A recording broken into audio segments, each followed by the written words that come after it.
Hello and welcome to a new video.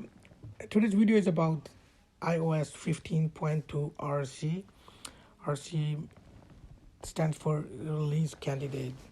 So recently Apple released 15.2 RC, which is available to developers and beta testers only.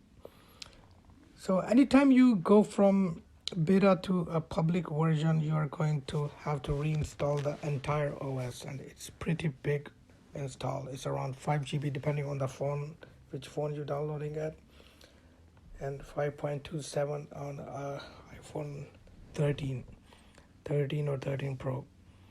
So Apple also released iPadOS 15.2 RC, watchOS 8.3 RC, macOS 12.1 RC, HomePod OS 15.2 RC.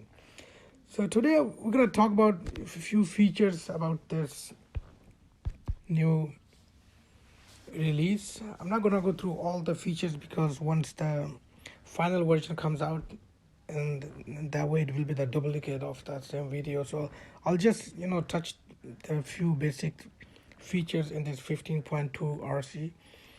So for example, there is modem update in 15.2 RC that should help switching between 5G and 4G. It improved in beta 4, but I guess it's completely fixed in this particular update. Now the first thing we're going to talk about is the notifications. If you will notice in 15.2, as you can see on the screen, the drop down menu and the much more organized. When you click, like right now they're overlapping on each other, so once you tap on it you can see all the messages separately, and there's a drop down menu, which is a new feature in 15.2 RC.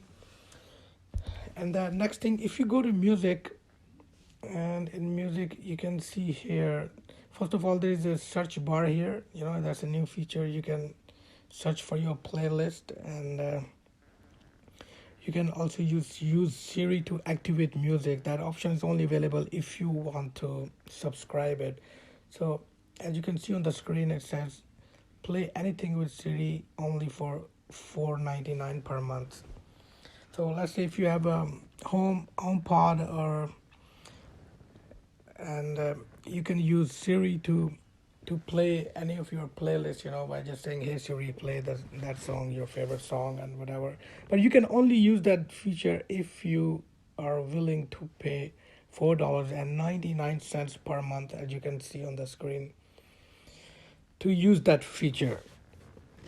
Now the next feature we'll talk about is app privacy report. So if you go to settings and then you go to privacy and scroll all the way down to app privacy report. So as you can see here, you can see all the details. It's a new feature in all the 15. In older version this was not available, but in this version you can see like all the website you went to, and all the privacy report for each and every app on this page, rather than before it was a bit complicated to go into the setting and to do all that. But this one is in 15.2, Apple has made it much easier. And the next cool feature is, if you press the power button 5 times, 1 2 3 4 5, so you can see on the screen it appears the emergency SOS. So before you had to hold the power up and volume up and power button.